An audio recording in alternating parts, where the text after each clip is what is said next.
Boa tarde, pessoal. Boa tarde. Nós vamos dar sequência ao nosso dia de campo.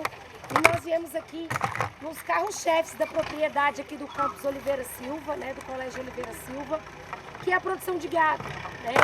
Aqui tem a tira-leite, gado de leite, o carro forte aqui da propriedade. E hoje nós viemos num dia muito importante, que é o dia da produção do silo. O que é a silagem? Nada mais é do que o alimento que o produtor vai fornecer para os animais no momento da seca. Principalmente aqui, o professor Matheus vai estar falando um pouquinho mais para vocês. Eles têm o compost, que é o local onde os animais ficam. Hoje em dia, a produção extensiva já é muito poucas propriedades. Nós temos mais a produção intensiva. Então, pessoal, a silagem aqui na propriedade é feita com milho. A professora Cecília vai falar um pouquinho como que foi a condução para chegar nesse ponto. Quais são os passos da condução, vocês já estão vendo, uma das partes mais importantes da silagem é esse pisoteio, Se não pisar o silo perde, e silo com fundo, os animais não comem, Então é muito importante essa parte. O professor Matheus e a professora Cecília vai falar um pouquinho para vocês. O professor Matheus mais intensamente na parte de nutrição, O que esse silo fornece de nutriente, o silo de milho, o que ele fornece de nutriente para os animais, E a professora Cecília vai falar um pouquinho sobre a condução dessa lavoura. Vamos lá. Pessoal, a primeira coisa, quando vai fazer uma silagem, é a escolha do híbrido, De preferência que ele seja dentado. O que é dentado? Essa partezinha aqui, ela é mais macia, ela é maior, então é melhor que seja dentado. Para o ponto de colheita do milho para a silagem, o ideal é que a matéria seca esteja entre... Não preocupa, Cecília, o microfone está saindo normal. O ideal é que a matéria seca esteja entre 30% e 35%, Aqui, se vocês repararem, a gente chama isso aqui, esse branquinho, de linha do dente do milho, pessoal? Aqui, ela teria que estar um pouquinho mais, é porque eu vou uma fibrinha mais novinha, Então, geralmente, é 2/3 dele duro. Vocês entenderam o que é? O amarelinho está um pouquinho maior, certo? O farináceo, que é o branquinho, está um pouquinho menor, Mas o ideal é que eu pegar uma esquinha mais embaixo, mais tira aquele lá que está quase seca lá, Isso, É porque eu peguei uma mais embaixo. Aí, gente, ela faz o corte, a ensiladeira faz o corte. A silagem é o processo de ensilar a silagem, O que é mais importante numa silagem? Pessoal, isso que o trator está fazendo ali. Aquilo ali chama-se compactação. Primeiro, que os cortes, eles têm que ter um tamanho de 0,5 a 1 centímetro, Aquela picagem lá, Pra quê? Pra melhorar a compactação. Por que tem que ter essa compactação, que é o mais importante da silagem? Porque ocorre uma fermentação com a ausência de oxigênio. As bactérias que atuam na silagem, elas só trabalham com a ausência de oxigênio. Então, quanto mais compactar, menos oxigênio vai ter ali, Então, o processo mais importante, é a compactação. Partículas menores, compactação, e aí depois a gente vai para lá, Eu vou falar um pouquinho mais para vocês sobre a vedação, Que também tem que ser bem vedado, justamente para quê?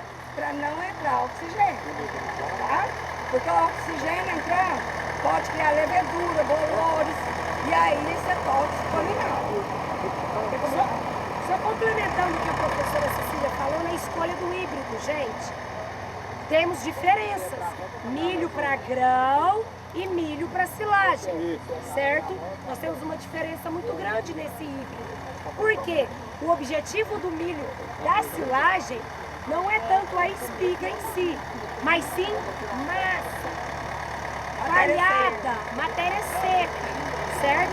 Ah, então eu posso, os meninos tiraram, porque aqui a gente pegou uma espiga, a Cecília pegou uma espiga mais da ponta, mas lá do meio nós estamos com uma espiga excelente.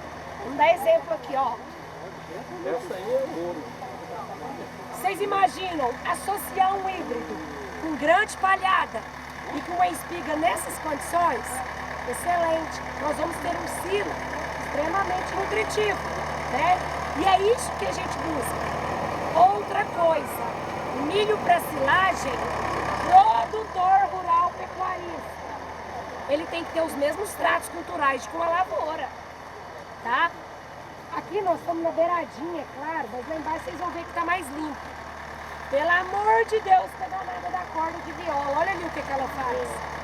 Vai embuchar a ensiladeira, você vai parar toda hora. E tempo é dinheiro. Você parar toda hora para desembuchar a ensiladeira é prejuízo, gente. E perigoso. E perigoso. O padrinho meu perdeu com a mão. Enrolou Perde a mão, mão, perde perna, perde vida. Então, a lavoura, para a ensilagem, ela tem que ter os mesmos tratos culturais. Ah, eu vou plantar um híbrido, um material mais barato, ele não vai ser produtivo, ele não vai produzir para você. Então, temos que nos atentar a isso. Fazer herbicida, fazer inseticida. O professor Jefferson estava falando do problema que nós estamos tendo com o enfesamento. Esse material não teve. Por quê? Porque já foi plantado no início da safra. Agora a safrinha a gente vai ter muito problema de enfesamento, tá? Enfesamento é quando o perceber já ataca lá desde pititinho, milho pititinho. E ele só vai apresentar o problema na maturação. Aí fica aquelas folhas vermelhas, sabe? E o milho não cresce, o milho não fica bom. E aí perde em qualidade também. Então tenhamos muito cuidado para conduzir a lavoura, certo? Se você escolher um milho que ele responde a alta fertilidade e você não colocar adubo, Ele também não vai crescer, né? então você também tem que, por isso que você tem que preocupar muito na escolha do híbrido que você vai plantar. Você está disposto a gastar? Não, eu quero gastar um pouco menos. Então escolha um milho, um híbrido que exija menos fertilidade. E aí no mercado a gente tem uma enormidade de produtos. Ah, qual foi o que eles escolheram aqui? O K9555. É um híbrido, né? Escolheu um material um pouco melhor, mas vocês podem ver que o material responde. Né? Olha aqui, olha essa espiga. Né? O Então, o material K9555. E a gente também, a professora falou muito nisso. O time correto de realizar o corte. Se você cortar muito verde, ele não vai fazer uma boa oxidação, muito molhado, porque fica muito úmido, né? São bactérias anaeróbicas, como a professora falou, sem a presença de oxigênio. Se você cortar muito úmido, vai demorar o processo de decomposição e ele vai acabar embolorando. E aí a gente tem vários problemas. Você vai ter também menor valor nutritivo se você cortar antes de 30%, tá? Menor produção diária, a gente coloca porque às vezes é uma esquecidinha do que vai falar, né? E maiores perdas, tá? E também se passar, se for acima de 35%, maior perda de grãos, né, nas fezes dos animais, você tem maior dificuldade para compactação, tá? Então, passou de 35% de matéria seca, você vai ter maior dificuldade da compactação do seu ciclo. Ele vai estar mais seco, mais duro, né? Aumento na deterioração, principalmente pela bactéria, que é sem oxigênio, né, anaeróbico, e aumento de perdas na hora que você estiver colhendo, tá? Então vamos ficar atento a isso.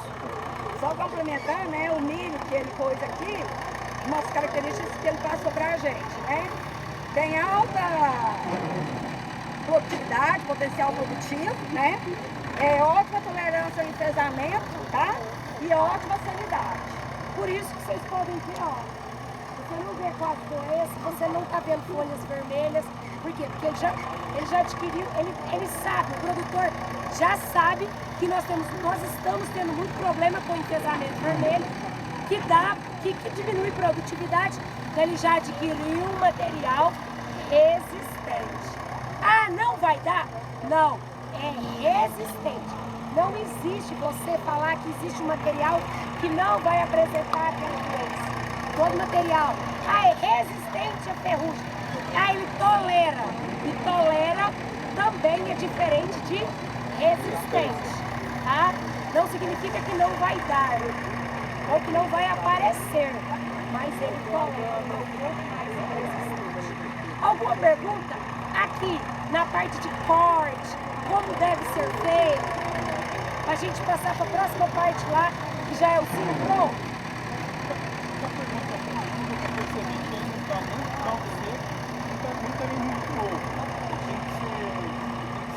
Sim, igual eu te falei, mais ou menos. Aqui tá, ó. Tá vendo? E aqui a parte amarelinha tá um pouquinho na branca, não tá no ponto ideal, tá? É 2 terços. O que é 2 terços? Eu dividi ele em 3, tá? Aí 2 partes tem que estar mais amarelado. Prejudica, perde valor nutritivo, dificulta, perde ali na compactação também, dificulta a compactação. Tem carne sim. É um pouquinho a mais que a pamonha. Passou do ponto da pamonha, já começa a dar um carne. Em relação à corda de viola, essa corda de viola não é prejudicial à saúde da cidade, para isso alimentar?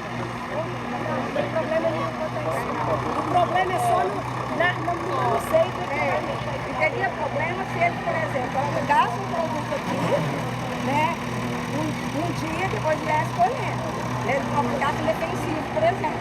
Uma boa pergunta. Aí não pode, aí tem a tolerância defensiva, mas se não aplicou nada, Uma boa pergunta do colega. Se a corda de viola causa problema para os animais? Não. Mas nós não temos só a corda de viola. Nós temos o picão, nós temos o apaga-fogo, o capinha margoso. Boa foi a pergunta do colega que perguntou, professora, a corda de viola, ela causa algum problema com o animal sem ensilado junto? Não. Nenhuma erva daninha não causa nenhum problema para os animais. Porém, nós não temos só a corda de viola. Nós temos o picão preto, nós temos o apaga-fogo, beldroega, entre várias outras. O que acontece? Quando você ensila, e aí vem o picão com a semente, o apaga-fogo com a semente, entre outros com a semente, essa semente vai ser ensilada ali, certo? O animal ao comer, porque essa picada aí, as sementes são miúdas, as sementes não são picadas. O animal vai consumir o silo com essa semente. E a parte, ele é um ruminante, então aquilo volta, mastiga, volta. Só que o intestino dos animais não digere essa semente. O que acontece? Ele vai comer e ele vai começar a andar, ele vai fazer o quê? Defecar essa semente e aí você vai contaminar a sua área com as ervas daninhas. Então o problema não é só na máquina de embuchar, o problema vem além, você contaminar a sua área com ervas daninhas. Entenderam? Alguma pergunta mais? Nós vamos voltar agora lá para o silo, que seria a última parte que... Sim, mas por quê? Ele já é tanino. É. Então o tanino é aquela casquinha. Algumas, aí o sorgo já é uma peculiaridade. O sorgo, a gente vai falar lá na frente, mas só adiantando. Nós temos o sorgo forrageiro, que é específico para ensilagem e alimentação animal. Ele não tem... O que é o tanino? É essa casquinha aqui, ó. Que envolve. Teve ano passado. Sim. Veio muito sorgo elepiante junto comigo. Sim, vem. Esse é o problema. Então, aí começa. Aí eu vou voltar lá no problema. Semente não certificada. Comprar semente. Nós estamos tendo muitos problemas com vinho e outras plantas no meio. Igual. Aqui o ano passado teve soja nessa área. Se não houve uma dessecação bem feita dessa área, o que nós vamos ter? Nós vamos ter soja aqui no meio. E aí, tudo bem, o animal para soja, beleza, não tem problema. Mas nós temos semente de qualidade muito ruim no mercado, e aí vem com esses agregados, né? E aí causa esses problemas. Por quê? Porque o único sorgo que pode ser fornecido, ministrado para os animais, é o sorgo forrageiro. Por quê? Porque o tanino, aquela casquinha que envolve, essa casquinha, ó, que nós temos também, o sorgo também tem, o forrageiro não tem tanino. E aquela casquinha, ela é prejudicial, ela intoxica os animais. No sorgo granífero, aí ele seria até, assim, indicado. Por quê? Porque ele protege contra o ataque de insetos, contra o ataque de maritax.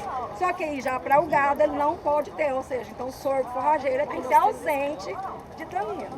Mesmo ele moído, causa Mesmo ele moído. O tempo de durabilidade e armazenamento da silagem, ele perde, influi na qualidade, dependendo do tempo de armazenamento?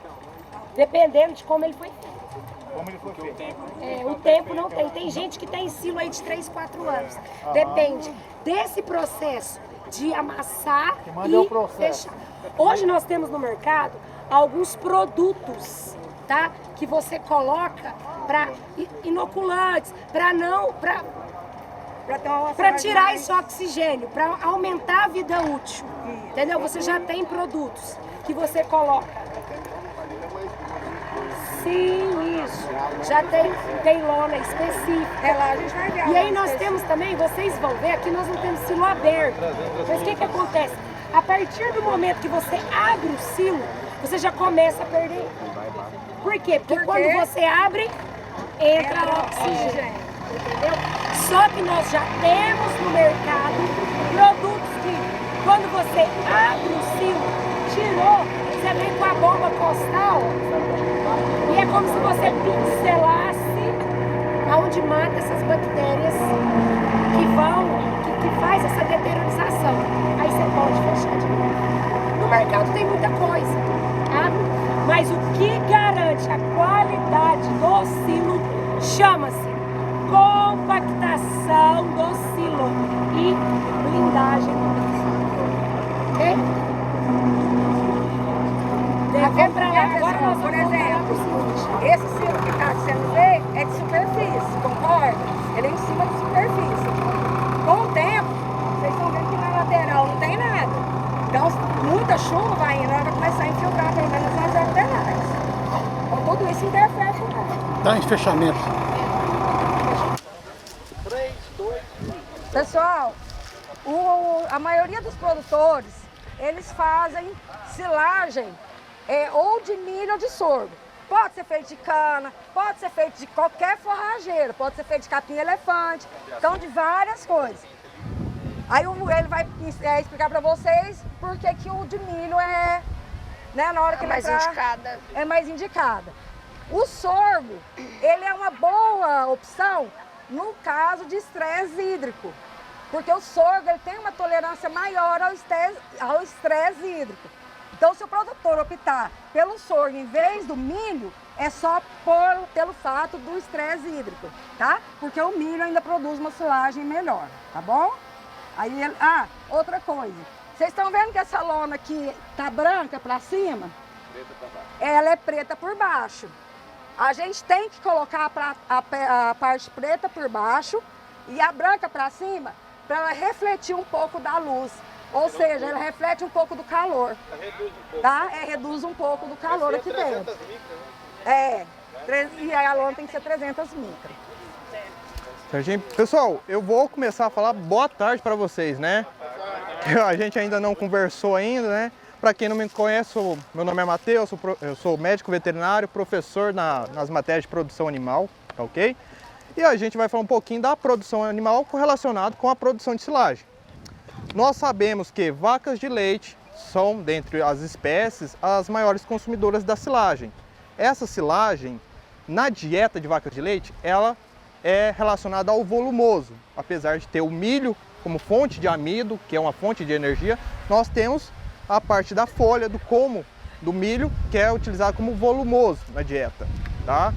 Então, vacas de leite têm em uma dieta de 40% a 50% da dieta de volumoso e o restante, o resto da porcentagem em concentrado, que vem de grãos, os farelo de soja como fonte de proteína, tá ok? Com relação à silagem, igual os professores haviam dito para vocês, né, sobre a diferença de um grão duro e um grão farináceo.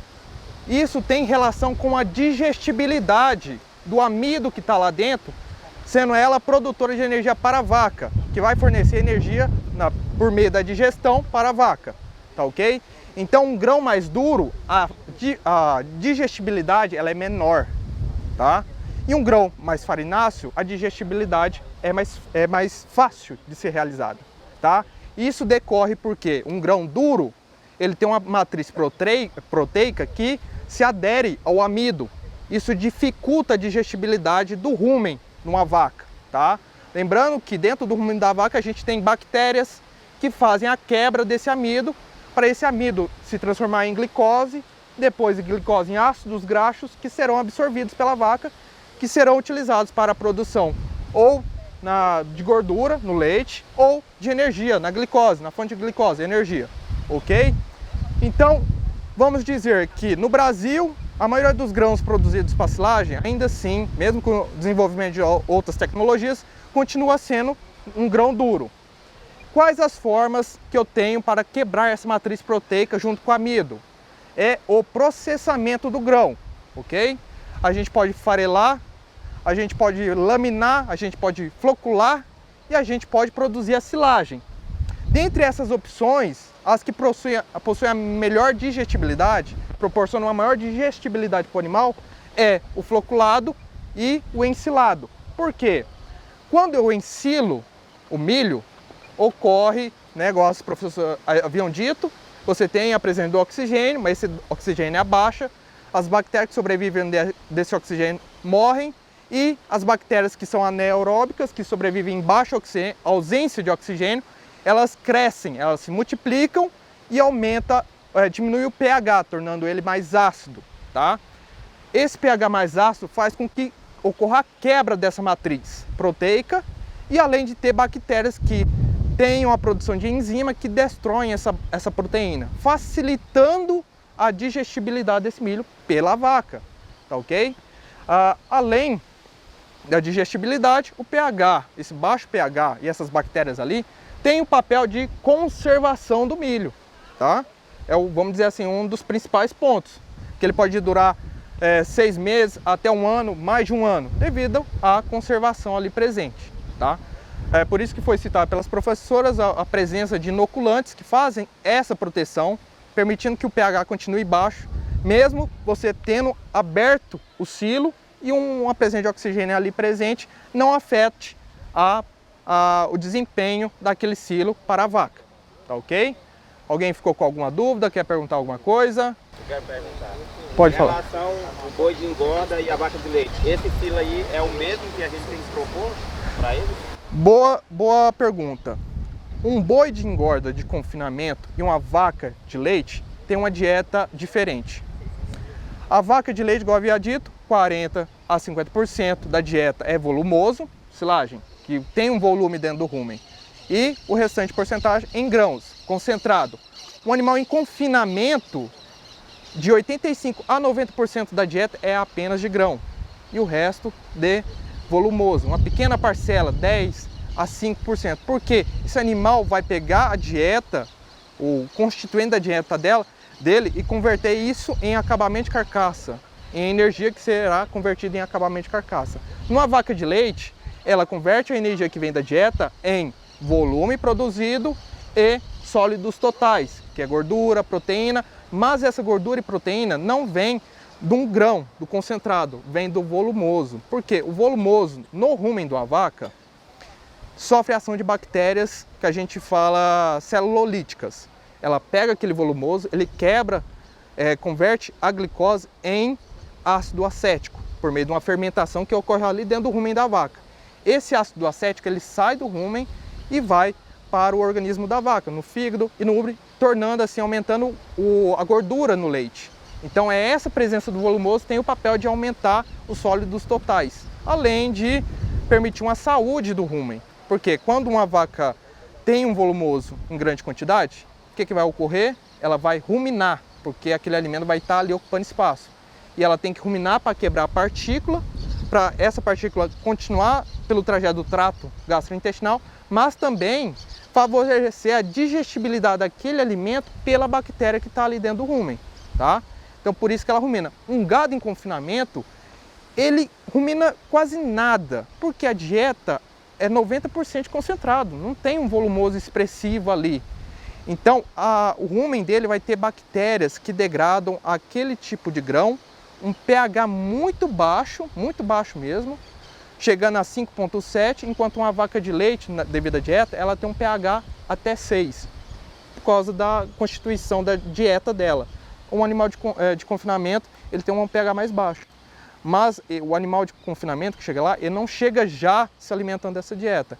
Ele sai, muitas das vezes, do pasto, passa por uma dieta de adaptação, onde você vai adaptar as bactérias que estão no rumen para se alimentar de uma nova dieta que será exclusivamente de concentrado, tá? E assim faz uma adaptação para o melhor desempenho, porque o animal neste período ele precisa acabar a carcaça, ele termina, ele cresce um pouco, mas ele cresce mais em acabamento e deposição de gordura para depois ser abatido, tá? Alguém tem mais alguma dúvida? Questão de silagem entre o milho e o sorgo. Certo. Questão de nutrição, os dois é igual ou o milho é acima? O milho é acima. A digestibilidade do milho para uma vaca, para um bovino, é melhor que o sorgo. Questão da proteína deles, eles reagem igual? Mas só que a diferença de proteína, eles têm a diferença de proteína. Mas o milho não é considerado um alimento voltado para a proteína. Ele é um alimento energético. A proteína a gente tem o farelo de soja, a gente tem farelo de girassol, farelo de algodão, O caroço sorgo de também algodão. é energético. Todos os dois é energético. Você pode optar isso de acordo com a disponibilidade na sua região, entendeu? Talvez você tenha um caroço de algodão, talvez você tenha um farelo de soja ali possível. Muitas vezes, fazendo que eu trabalhava, eles entravam muito com a parte de a torta de algodão Sim, e o farelo de soja.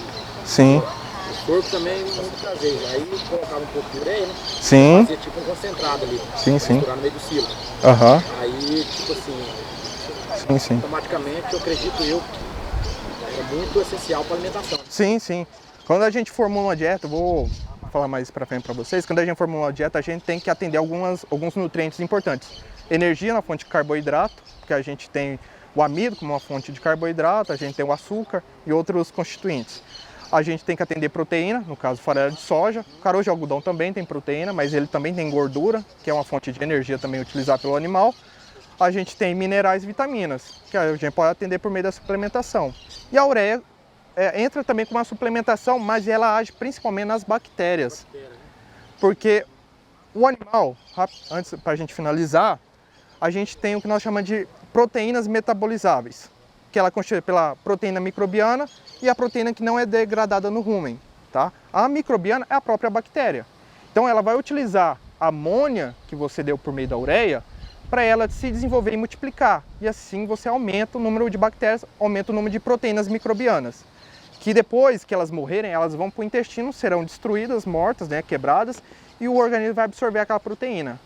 E a proteína não degradável no rumen é aquele tipo de farelo que não sofreu degradação no rumen, agora ele vai para o intestino, onde vai fazer a sua degradação, tá? Então por isso que a ureia entra nesse ponto. O pessoal antigamente, eles tomavam muita iniciativa para fazer ração através da cana, né? Sim. Tinha muita cana para fazer ração. Ainda usa, só que aí ela precisa do farelo de algodão, do farelo de soja, mais... Então, na minha época, a parte da cana era mais forte, a silagem era muito pouco. Entendeu? Então a cana era mais usada dentro dos coxos para tratar também de boi. Se a gente for pensar na cana, a cana tem o quê? Açúcar. Quando a gente compara açúcar com amido, o açúcar ele é mais digestível que o amido. Então a digestibilidade dele é mais rápido para a vaca. Mas em contrapartida, A cana, ela é um volumoso mais, com maior fibra. Então ele vai ficar mais tempo no rumen para ser quebrado, para ele passar pela ruminação, quebrar, para a vaca eliminar ela do rumen. Então ela tem essa presença de aumentar muito o volume ruminal, tá? Mas ela tem essa presença do açúcar. A alternativa então do boi, o corte era mais concentrado, era mais pouco colocado. E a parte que tratava das vacas, no caso que era para leite, aí a parte da cana aumentava a proteína, uma parte era o farelo, assim, em geral, né? Que era Farelo de soja, farelo de algodão, sorgo, ureia. Tá. Vamos só terminar aqui. A gente finaliza por aqui, né? Agradeço a todos e até mais, pessoal.